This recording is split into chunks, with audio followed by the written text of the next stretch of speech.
to our audience at home, to our audience here, to our panel. We welcome them, the Conservative Mayor of London, Boris Johnson, from the Cabinet, the Liberal Democrat Energy Secretary, Ed Davey, Labour's former Olympics Minister, Tessa Jowell, the Daily Mail columnist, Melanie Phillips, and the comedian Russell Brand.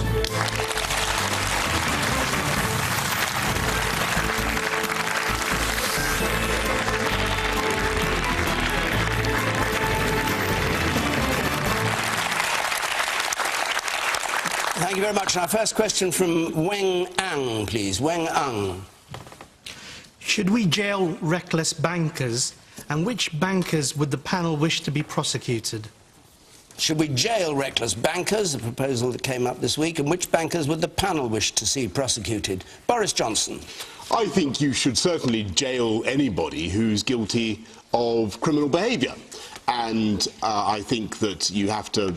The trouble at the moment, I think what people find so frustrating is that for all the grievous mistakes, the semi-criminal the bankers got up to in the period leading up to the crash, absolutely nobody has been so far successful.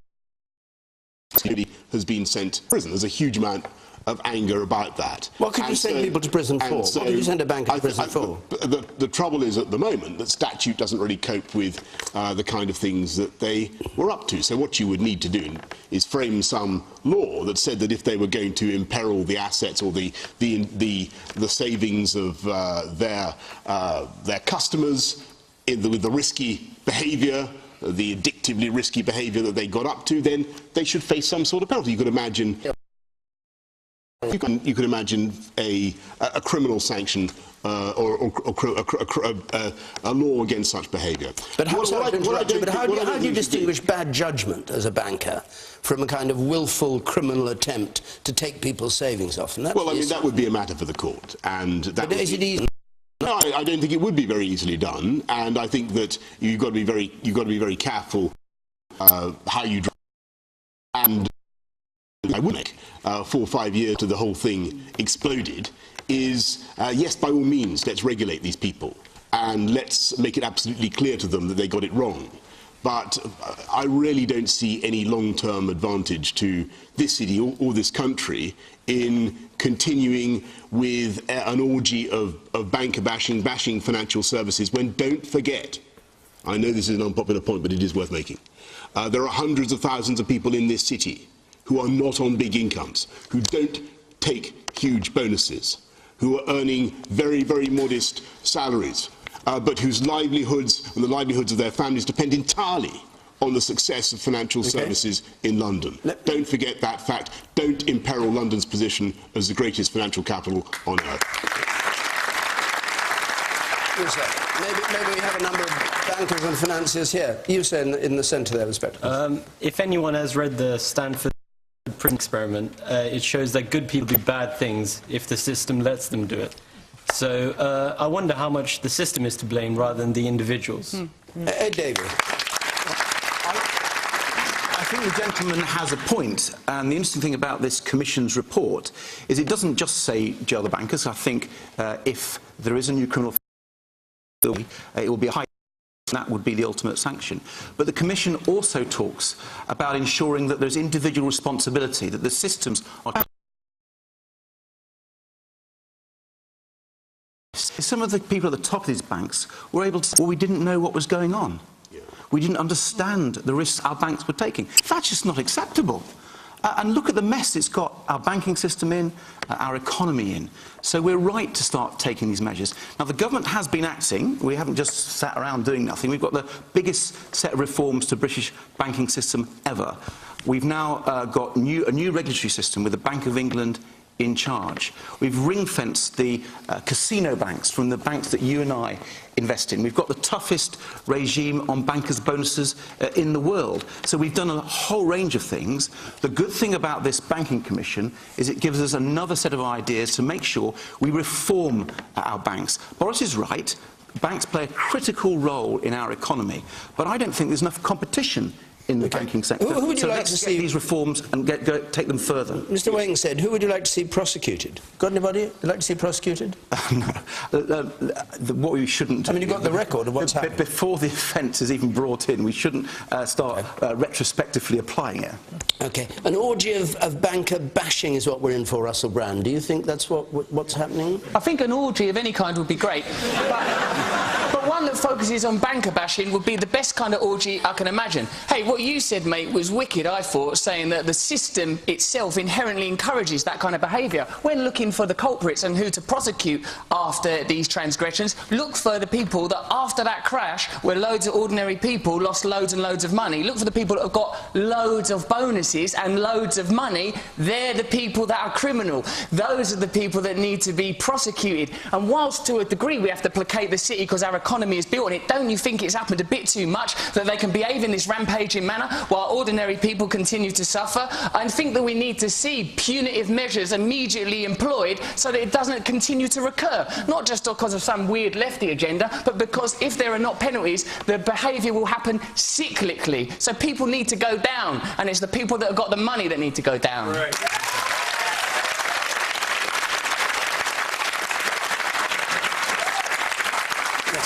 You're in the third row, yes. No, person with spectacles, yes, you are.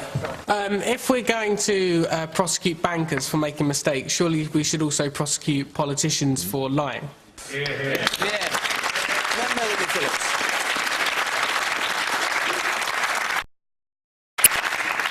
Well, I have great sympathy with that point of view, and I think that's what the gentleman who referred to the system was getting at. I mean, there may well be good reason for bringing in a new criminal offence, and there may well be individual bankers who should be deemed to be guilty and should be prosecuted and should be found guilty of that or other offences. But I think that it's very easy to kind of whip up a sort of witch-hunty atmosphere against bankers. I mean, one of the reasons why the banking crisis happened was not simply the greed of individual bankers, be that as it may. It was the fact that the Bank of England took its eye off the ball. The Treasury basically said, let rip. We are going to lift up the regulatory system in order to let rip because we want to get the money coming in. And, you know, there is a responsibility for politicians to bear in all this. I'm not saying they should be prosecuted, but it's very easy to single out bankers. I mean, everyone hates bankers, don't they? We all hate bankers because they're rich. It's so easy to raise a cheer against bankers, isn't it? But actually, it may be that other people are responsible, and it may be that, as someone has said, when you think about it, when you look at what they actually did, is it always going to be so easy to decide when it was a bad judgment which is culpable, negligent, incompetent, and where that shades into kind of deliberate and even malicious recklessness? I think we all feel that recklessness should be punished, but I think that we have to be very careful not to just damn everybody. I don't know, like, Melanie, what I'm thinking is that incompetence of that degree that has those kind of consequences is indistinguishable from malice, in my opinion. And do you think it might be likely that if 50% of Tory party funding comes from bankers, it might be hard for them to think of ways of penalising their mates? That's where they get half their funding. If I was 50% funded by people, I would be reluctant to penalise them. That's how it works. When you're saying the politicians and the bankers, there ain't that much of a distinction, as far as I can work out. Yeah. Okay. I think I'm with you, Russell, on that last point, because I think one of the chap with spectacles who asked the question about how do you target the right culprits, that seems to me to be the key problem. Yes, you probably could frame a law that would stop bankers who took extreme risks with other people's money, but what about the Labour government? Who were in power in the period, as Melanie indicates, leading up to the crisis. There they were, sitting there deregulating.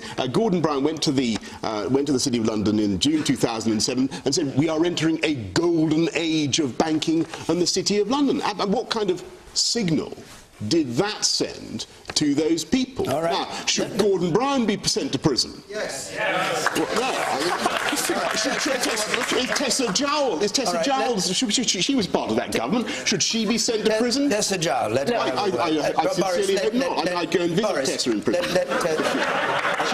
She might not welcome that. She might want to get Tessa Jowell. Okay, just to first of all to answer the question. Yes, it is right that criminal sanctions are introduced. Why? Because of the scale of damage that the malpractice, the incompetence, the malevolent practice by some bankers, completely unaccountable, because of the scale of damage that it did to the economy. And yes, it is right that our economy is very heavily dependent, has been very heavily dependent on the tax receipts from the financial services and from the banks.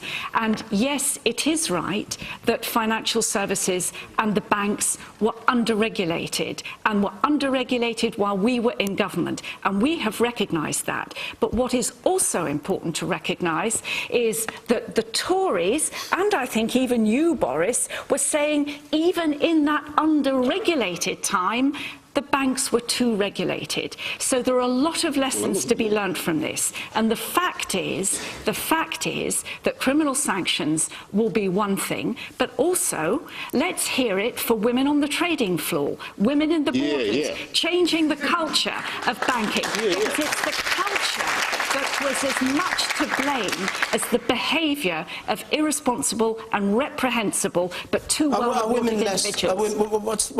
Why women?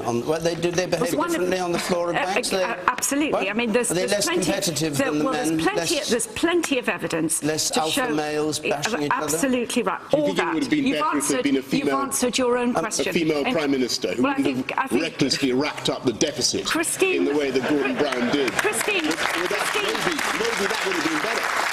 Margaret Thatcher, for instance. Boris, you know perfectly well that the deficit was principally she wouldn't have let it happen. Was principally caused by the global collapse of the financial crisis. I gave the man with spectacles there who I wanted to bring in before but didn't quite manage to, and then I'll come to you. Yes. I'm really concerned about our expectation of bankers to be of what's acceptable in that environment. There were no rules. They were able to push the boundaries to the absolute apex of what was acceptable. So I think we don't need to look back on what we should be doing, but we need to look forward about what we need to do to make sure, because they do, at the end of the day, it's a very aggressive job, and they do make money for our pensions. So we need them, we just need them to be more responsible, not to knock them. And you, the woman there in the second row. I agree with Tessa that the Conservative Party supported the deregulation of the banks and that they shouldn't forget that. But I'm one of those people that Boris mentioned who work in one of these banks, one of these moderately paid people who works in these banks.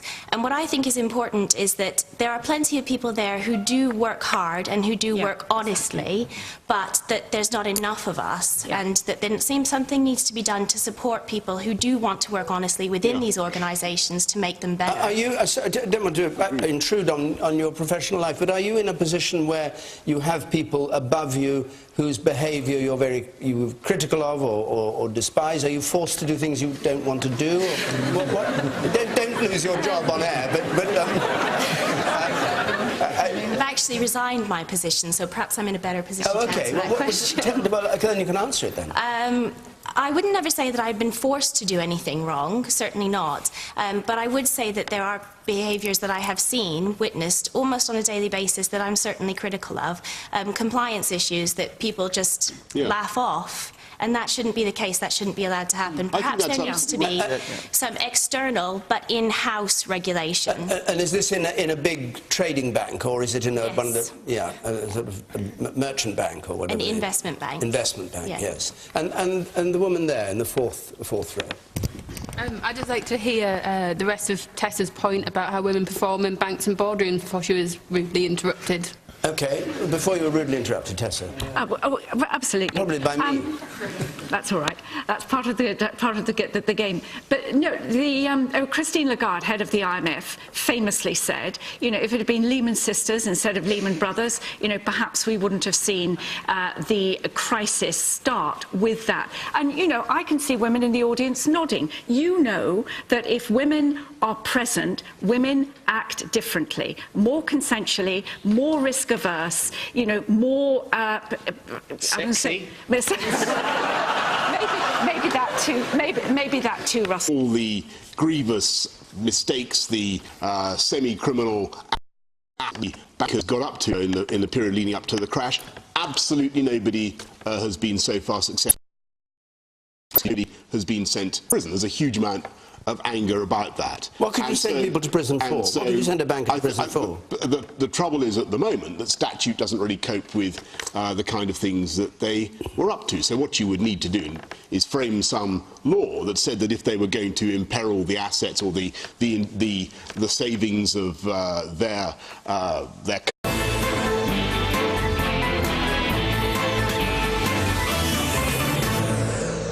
To our audience at home, to our audience here, to our panel, we welcome them, the Conservative Mayor of London, Boris Johnson, from the Cabinet, the Liberal Democrat Energy Secretary, Ed Davey, Labour's former Olympics Minister, Tessa Jowell, the Daily Mail columnist, Melanie Phillips, and the comedian Russell Brand.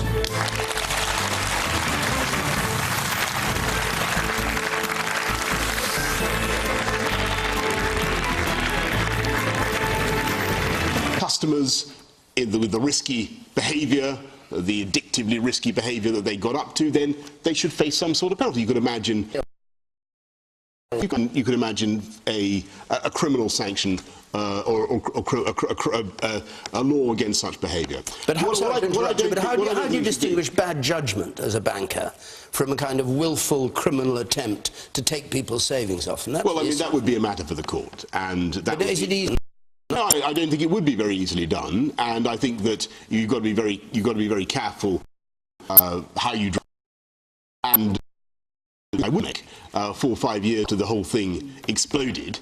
Is yes, by all means, let's regulate these people and let's make it absolutely clear to them that they got it wrong.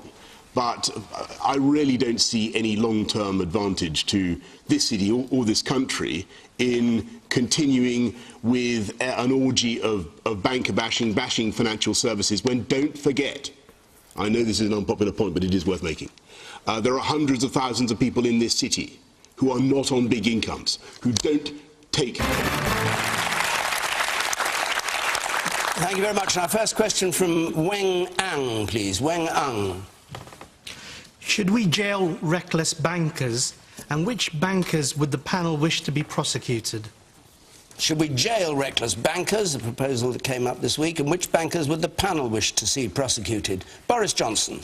I think you should certainly jail anybody who's guilty of criminal behaviour. And I think that you have to... The trouble at the moment, I think what people find so frustrating is that for